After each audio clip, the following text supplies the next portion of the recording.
ರಾಜ್ಯಪಾಲರು ಅಂತ ಹೇಳಿದ್ರೆ ನಮ್ಮ ಸಂವಿಧಾನವನ್ನು ಕಾಪಾಡುವಂಥ ಒಂದು ಹಂತ ರಾಜ್ಯದ ಮಟ್ಟಿಗೆ.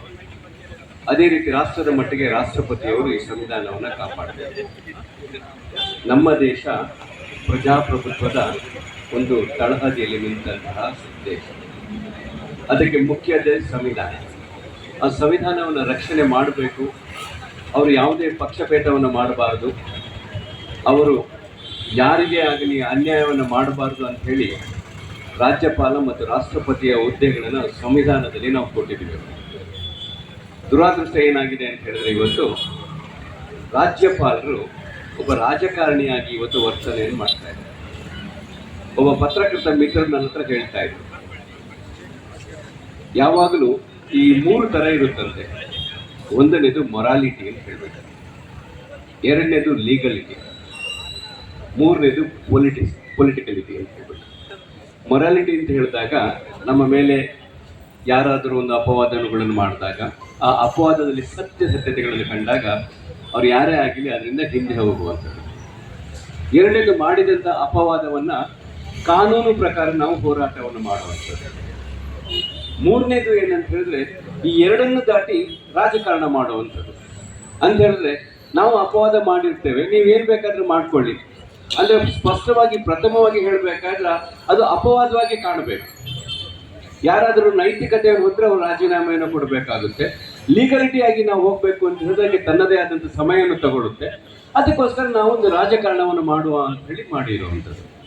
ಇದರ ಮುಖ್ಯ ಉದ್ದೇಶ ಇಷ್ಟೇ.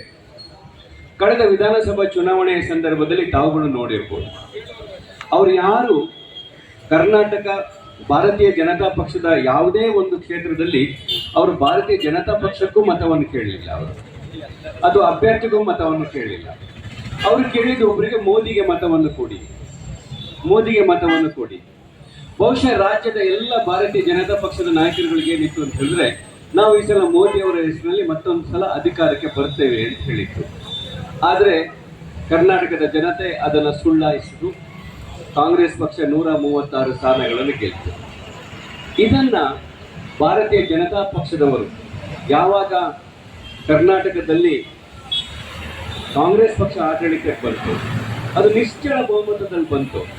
ನಂತರ ಆ ದಿನವೇ ತೀರ್ಮಾನವನ್ನು ಮಾಡಿದ್ರು, ಯಾವುದಾದ್ರೂ ಕಾರಣವನ್ನು ಹುಡುಕಿ ಈ ಕಾಂಗ್ರೆಸ್ ಪಕ್ಷವನ್ನು ಅಸ್ಥಿರಗೊಳಿಸಬೇಕು, ಕಾಂಗ್ರೆಸ್ ಸರ್ಕಾರವನ್ನು ಅಸ್ಥಿರಗೊಳಿಸಬೇಕು ಅಂತೇಳಿ ತನ್ನದೇ ಆದಂಥ ಹಲವಾರು ನ್ಯೂನ್ಯತೆಗಳನ್ನು ಇಟ್ಕೊಂಡು ಅವರು ಹಣಿಲಿಕ್ಕೆ ಶುರು ಮಾಡಿದ್ರು. ಆದರೆ ಯಾವುದೂ ಅವರಿಗೆ ಸಿಗಲಿಲ್ಲ. ಪ್ರಥಮವಾಗಿ ಸಿಕ್ಕಿದ್ದೇನೆ ಅಂತ ಹೇಳಿದ್ರೆ, ನಾವು ಯಾವ ಪ್ರಣಾಳಿಕೆಯನ್ನು ಹೇಳಿದ್ವಿ, ಗ್ಯಾರಂಟಿಗಳನ್ನು ಕೊಡ್ತೇವೆ ಅಂತ ಹೇಳಿ ಅದನ್ನು ಕೊಡೋದಿಲ್ಲ ಅಂತ ಹೇಳಿ ಶುರು ಮಾಡಿದ್ರು. 1 ಕೊಟ್ಟಾಗ ಇನ್ನು 4 ಕೊಡೋದಿಲ್ಲ ಅಂತ ಹೇಳಿದ್ರು, 3 ಕೊಟ್ಟಾಗ ಇನ್ನು 2 ಕೊಡೋದಿಲ್ಲ ಅಂತ ಹೇಳಿದ್ರು, 5 ಕೊಟ್ಟಾದ ಮೇಲೆ ಹೇಳಿದ್ರು ಇದು ಲೋಕಸಭೆ ತನಕ ಮಾತ್ರ ಇರುತ್ತೆ, ಆಮೇಲೆ ಇದನ್ನು ಕೊಡೋದಿಲ್ಲ ಅಂತ ಹೇಳ್ತಾ ಇದ್ರು. ಲೋಕಸಭಾ ಚುನಾವಣೆ ಆದ್ಮೇಲೂ ನಾವು ಕೊಡ್ಲಿಕ್ಕೆ ಶುರು ಮಾಡಿದಾಗ ಯಾವುದಾದ್ರೂ ಒಂದು ನೆಪ ಬೇಕು. ನಮ್ಮಲ್ಲಿ ಒಂದು ಗಾದೆ ಹೇಳ್ತಾರೆ, ಕಳ್ಳನಿಗೊಂದು ಕುಳ್ಳ ನೆಪೆ ಅಂತ ಹೇಳ್ಬಿಟ್ಟು, ಯಾವುದೋ ಒಂದು ನೆಪ ಸಿಗ್ಬೇಕಾಗಿತ್ತು ಅಂತ ಹೇಳಿ ಕೊನೆಗೆ ಇವತ್ತು ಮೂಢ ಹಗರಣವನ್ನ ಅವರು ಕೈಗೆತ್ತಿಕೊಂಡಿದ್ದಾರೆ. ಈಗಾಗಲೇ ಪದ್ಮರಾಜರವರು ಹೇಳಿದಾಗೆ ಮೂಢ ಹಗರಣವನ್ನು ನೀವು ಯಾವ ರೀತಿ ತನಿಖೆಗೆ ಕೈಗೊಂಡಿದ್ದೀರ ಅನ್ನೋದೇ ನಮ್ದು ಪ್ರಶ್ನೆ ಆಗ್ತದೆ. ಒಂದು ವೇಳೆ ತಪ್ಪು ಮಾಡಿದ್ರೆ ಅದೇ ತಪ್ಪಿಗೆ ಶಿಕ್ಷೆ ಆಗಬೇಕು.